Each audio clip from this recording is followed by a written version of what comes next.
The world has gotten a little fancy on us, and in order to try to keep up with that, we have what would take the place of notes. It is called the YouVersion Bible app. Everything has an app now, and what that is a smartphone, and it has a place called an app store, and you go to that app store and you type in YouVersion Bible app, and then you download that app, and then you go to a bottom corner, you click a button that says More, then you click a button that says Events, and then you click Priceville Church of Christ. I know we say this every week, but we want to make sure you understand how to use that and what it is for.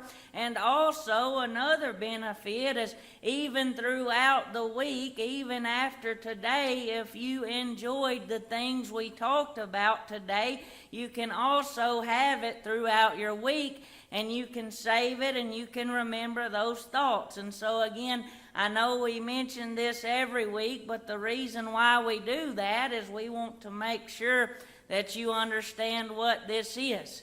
And so there you can find what is today's notes, and you can find today's lesson there, and you can read along and join us as we study God's Word together. How many of you have ever been to a place? Maybe it's a place in nature.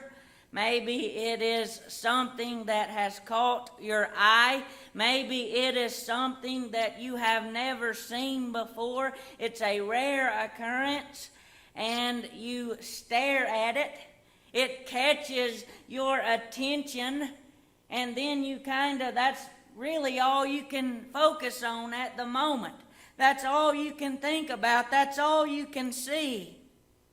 If you were to go on a search bar, not at this moment, but a little later, if you were to go on a search bar and you were to type in these coordinates, the latitude 43.801 and the longitude 79.06, you would pull up a place that many people know about because of what the view is. This is a place known as Niagara Falls.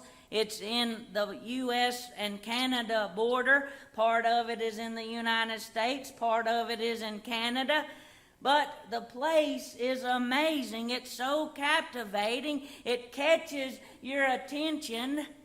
And once you see such an amazing feature, you want to go see it. Now, this picture, I'm sure, does not do it justice. I personally have not been there. Ola and her family have, so I got to see pictures as well.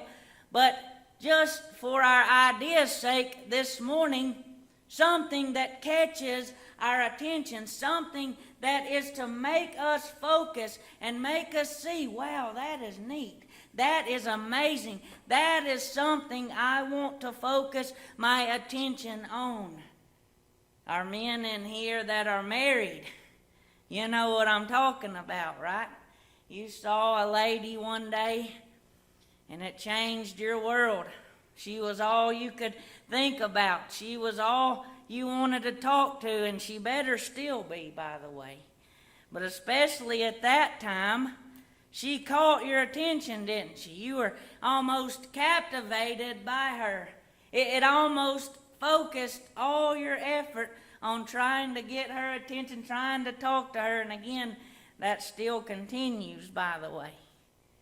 But in that moment, that's all you could think about. It captivated your attention. It captivated your thought. If I pull up a Webster's dictionary, or probably an app nowadays for defining terms, I'll find something like this. The word captivate means as a verb or as an adjective. An adjective is describing my mind was captivated, but as a verb, it's an actual action. It's something we actually do. It says to attract and hold the interest or attention of, we like to use in the fairy tale world, charming. You always hear of these stories that were charming. It caught my attention. I remember it. It was worthy of focusing. It was worthy of my effort. It was worthy of my attention. Now, the root word of captivate is obviously captive, meaning to hold something actually captive, meaning to put it in a place where it cannot be free. But the action is to captivate something. I went to Niagara Falls and I saw the waterfall, and it was so amazing to look at. We could just stand there and watch it all day because it caught our attention. You ever have a laser pointer and a cat? And that cat does what? He does all his best effort to catch that laser. That cat focuses in, and that's what he tries to do, is he catches that laser. He's captivated by it. It catches his attention. Point is, when I think of spending my time, when I think of spending my attention, when I think of spending time where my mind is, what captivates me? What makes me do the things I do? What makes me live the way I live? The word we're looking at here is described captivated. And so this morning we want to talk about what a captivated Christian would look like. Serving God with all of my effort. Serving God with all of my attention. Serving God the best way I can. Giving Him my full devotion. Giving Him my full life. If you have your Bibles or your app this morning, we're going to focus on how to try to do that better.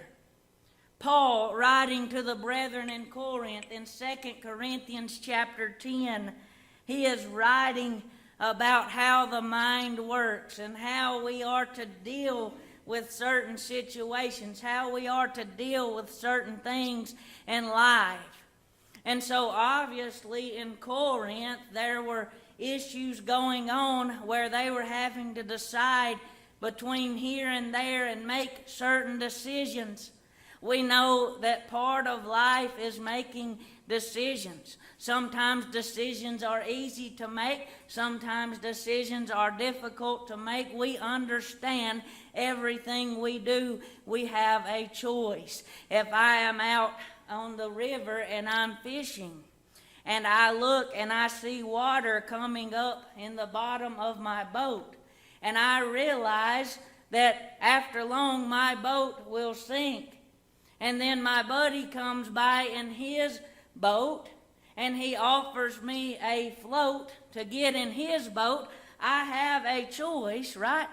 I can decide either to stay in the water or I can decide to use his help to get in his boat. I make a choice in that moment on what I want to do.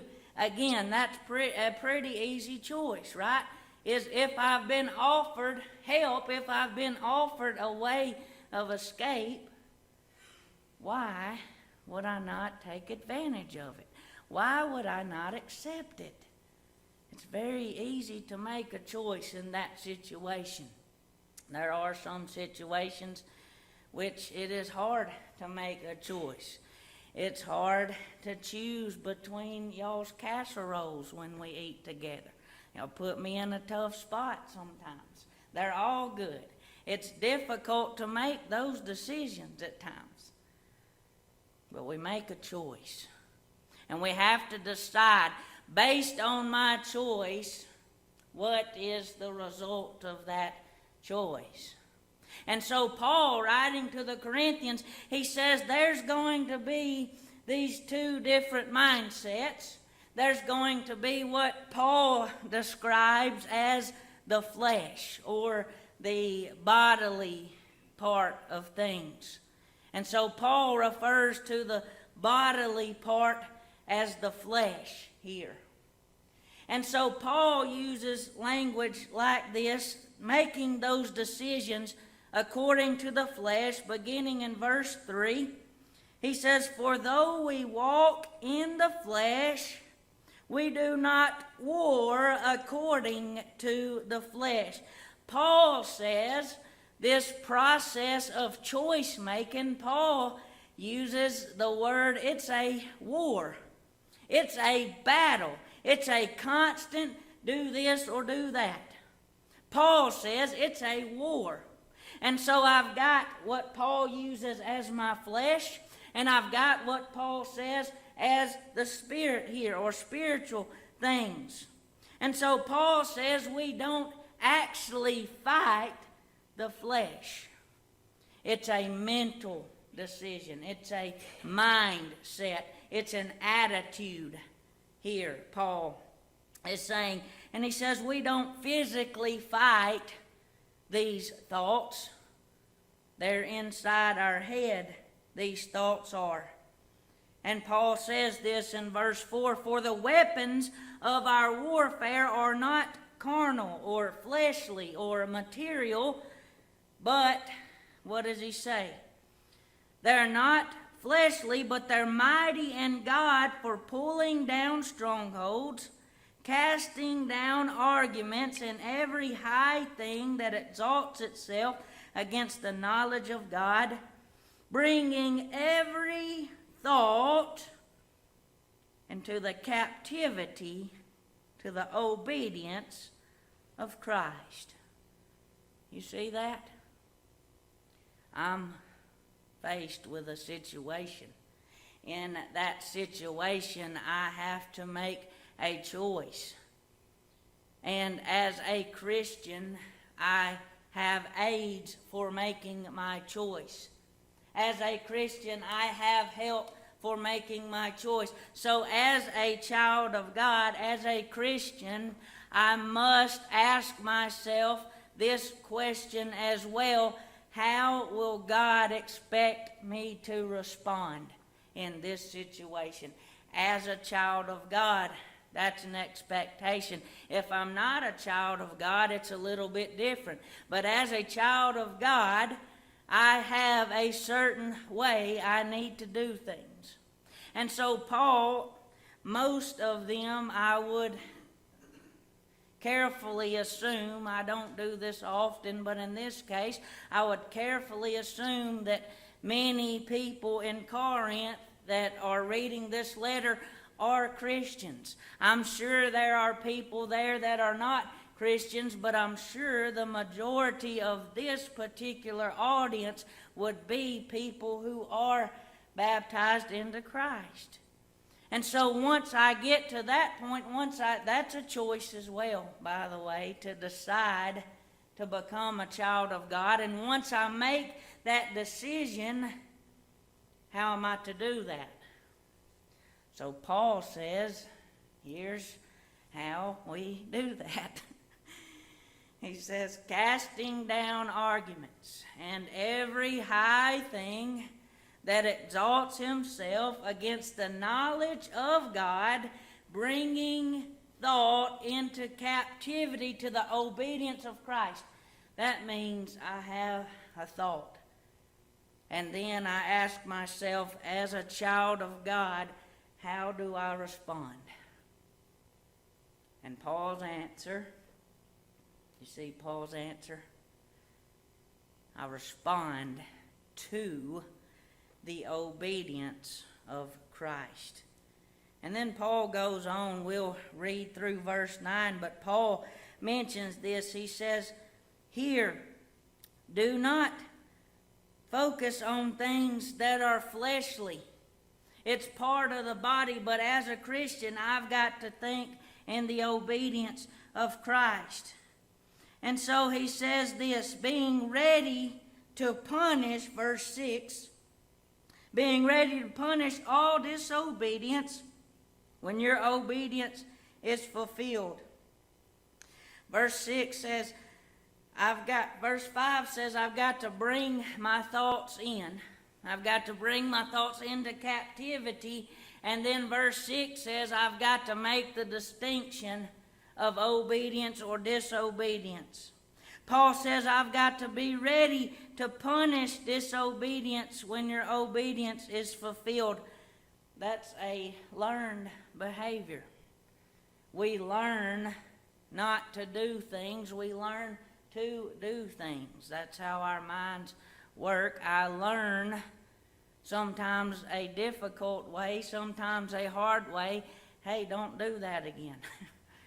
And then I also learn I enjoy this, I can do this. Again, I've got to distinguish that fact. But if God says I cannot do it, guess what decision I have to make?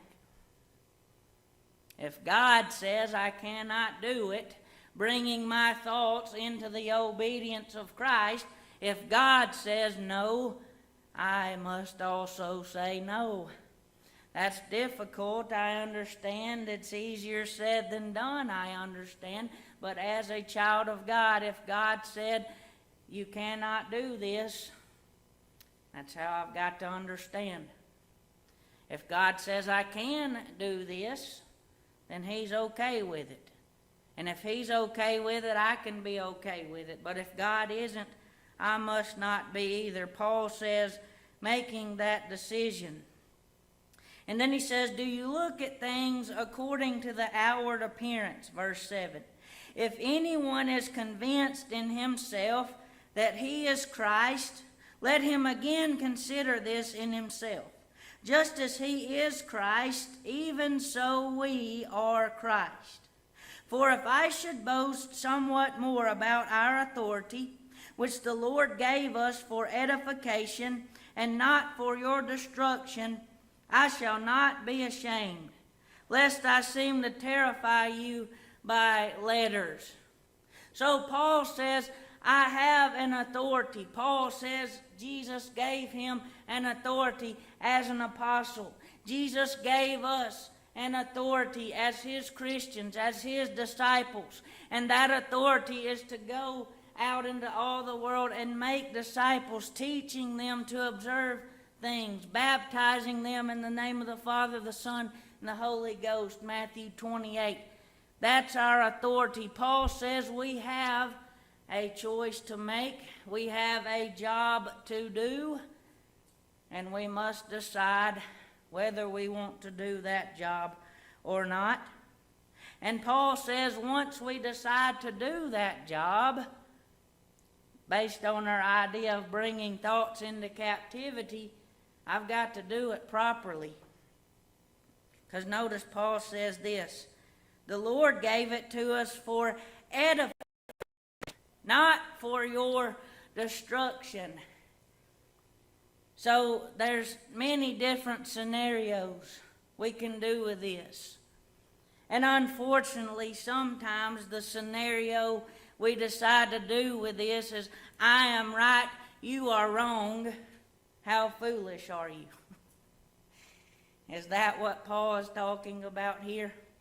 Is, I am right, you are wrong, therefore you are foolish, and you are discredited, and you have no importance. Oftentimes, that's the case. Oftentimes, we don't bring our thoughts into captivity in those moments. So when we're talking about being captive, when we're talking about having our attention, when we're talking about living and serving God properly, we've got to do it in a way that God would expect us to do it, don't we? It's for edification, not for destruction. Have you ever heard the saying, I know somebody comes to you and they're polite and they're sweet and they say, I know you're trying to help, but what? You're doing more harm than good. You're making it worse than it is better.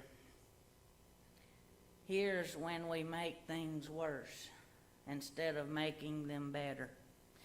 We make things worse when we try to handle it. because God doesn't tell His Christians for us to handle it, you see. I make things worse when I try to handle it. I don't use it for edification. I use it for destruction when I try to do it. But when I change my mind and I bring my thought into captivity, as the mindset of David in Psalm 118, when I do it, I make it worse. But when I allow God to do it, that's when I make it better. You see, oftentimes we make it worse when we try to do it ourselves. God doesn't say do it yourself. God says come to Him. And so when I get out of the way and I allow God to do His work, we get verses like Psalm 118, verses 8 and 9. It is better to trust in the Lord than to put confidence in man. It is better to put trust in the Lord than to put confidence in princes. You see, when I try to do things, usually I'll mess it up. Usually I'll make it worse. But when God does something, you can count on that. When God does something, you can trust it. When God fixes it, it gets fixed. But in order to allow God to work, I have to bring my thoughts into captivity and say, Lord, how do you want me to respond? Lord, how can I serve you? Lord, how can I be better? And Lord, I want to get out of the way. I want you to do it, Lord. Notice what the psalmist said. It is better to trust in the Lord than to put confidence in man. Remember, Paul said about the flesh? The flesh causes problems. The flesh causes difficulty. And not only does it cause problems, it will not last. It will not be there for long. As we read earlier, the book of Matthew and chapter 6, Jesus is going to talk about this scenario. He talks about the danger in putting our trust in fleshly things, the danger in putting our trust in worldly things. And so Jesus, beginning in verse 19 of Matthew chapter 6, he says this right here. Do not lay up for yourselves treasure on earth, where moth and rust destroy, where thieves break in and steal, but lay up for yourselves treasures in heaven, where neither moth nor rust destroys, and where thieves do not break in and steal. For where your treasure is, there your heart will be also. Bringing my thoughts into captivity. Wherever my treasure is where my heart will be. I might can fool people for a while. I might can fool people for a short time, but eventually they will see the real me. Eventually my mindset will show. Eventually my heart will show.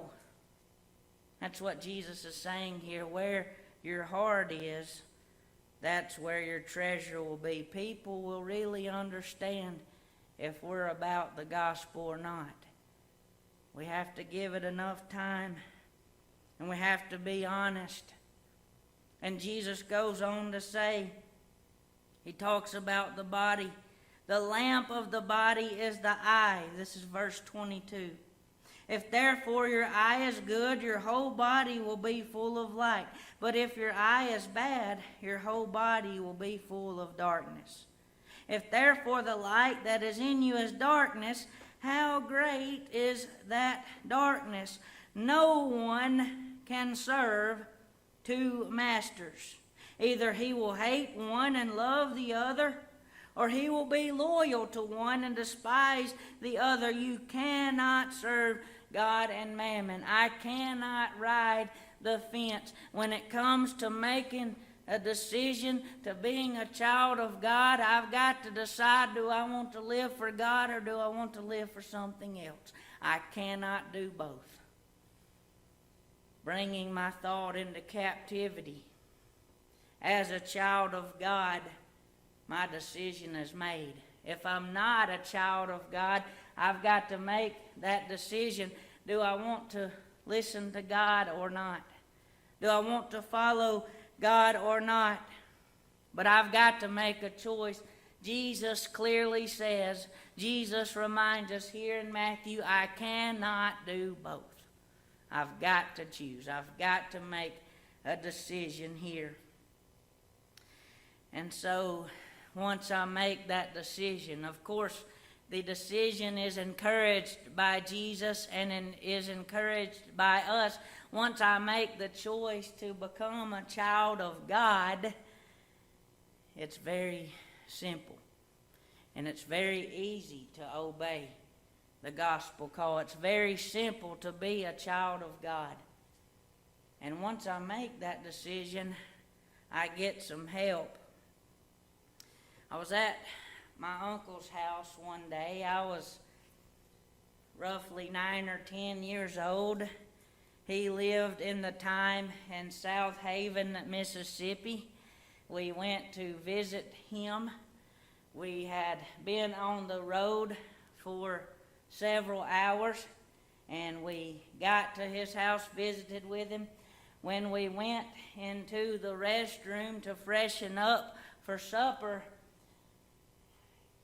you ever heard the saying, curiosity kills the cat, right? On the sink, he had our friend here, Big Mouth Billy Bass is his name. And curiosity of a 10-year-old, you see buttons.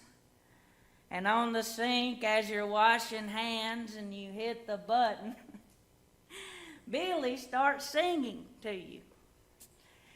And we just thought that was the neatest thing. It capped, every time we would go in the restroom, we'd have to hit it. He probably hid it from us or took the batteries out about, the next day. But it was the coolest thing we could think of. It captivated our thoughts. Every time we'd go in there, we'd hit it, it'd sing, ha ha, funny, good time. And we did that until, they got tired of us. And he sang this song. Don't worry, be happy. Don't worry, be happy. And of course he did it a lot better than I would. But he said, don't worry, be happy. Once I bring my thought into obedience, once I bring my thought into captivity, once I become a child of God, I get the benefit for God to say, don't worry, be happy. Think about your decisions. Live your life in a godly manner, but never figure it out on your own. Never figure it out on your own. That's not what Jesus said. Jesus said in Matthew chapter 6, beginning in verse 25, therefore I say, do not worry about your life, what you'll eat, all these fleshly things that Paul is talking about, all these fleshly things that Jesus is talking about. Jesus says, don't focus on those things. Focus on things of God. Focus on living for God. He says this in verse 27. He says, which of you by worrying can add 1 cubit to his stature? What good does worrying do? Is Jesus' question. And then jumping down to verse 33, he says, all these other things, they'll be taken care of. But you've got to do this first. You've got to bring your thought into captivity. You've got to bring yourself into the obedience of Christ. People outside of Christ don't get the benefits of having God on their side. People outside of Christ don't get the benefits of salvation. people outside of Christ don't understand what it's like to live and serve God because they did not make this choice. Jesus says, verse 33, seek first the kingdom of God and His righteousness. And all these things that we worried so much about, what does Jesus say? All these things, they'll be added to you. They'll be taken care of. And then in verse 34 he says, so why are you worrying about things that may or may not even happen?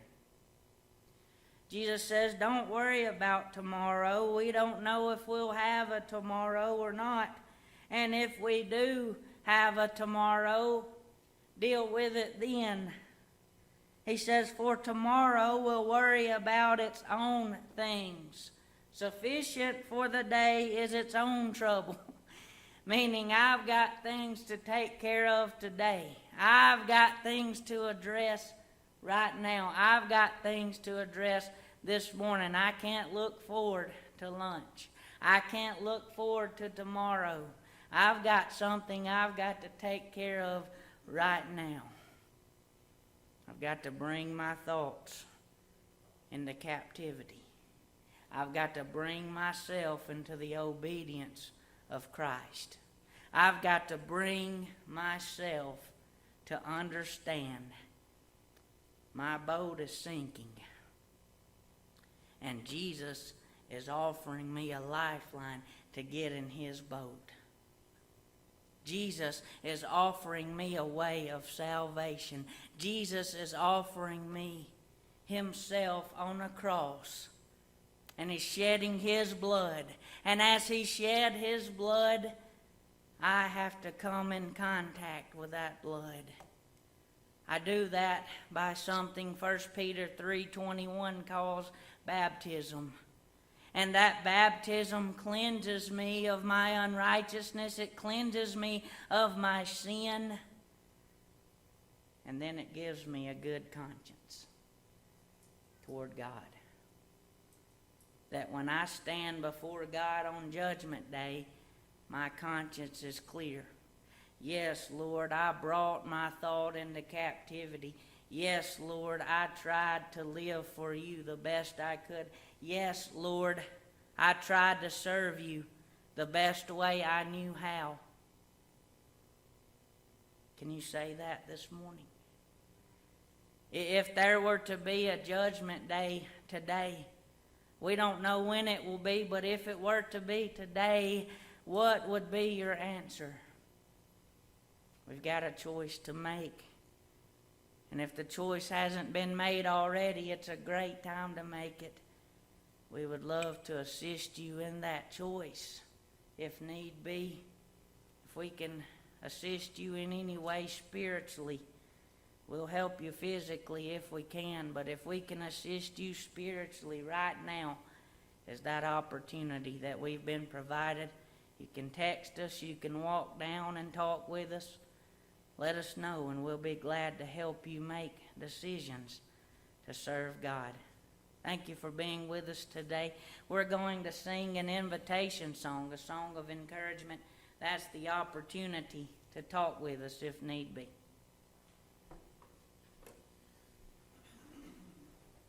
When we walk with the Lord in the light of His word, what a glory He sheds on our way.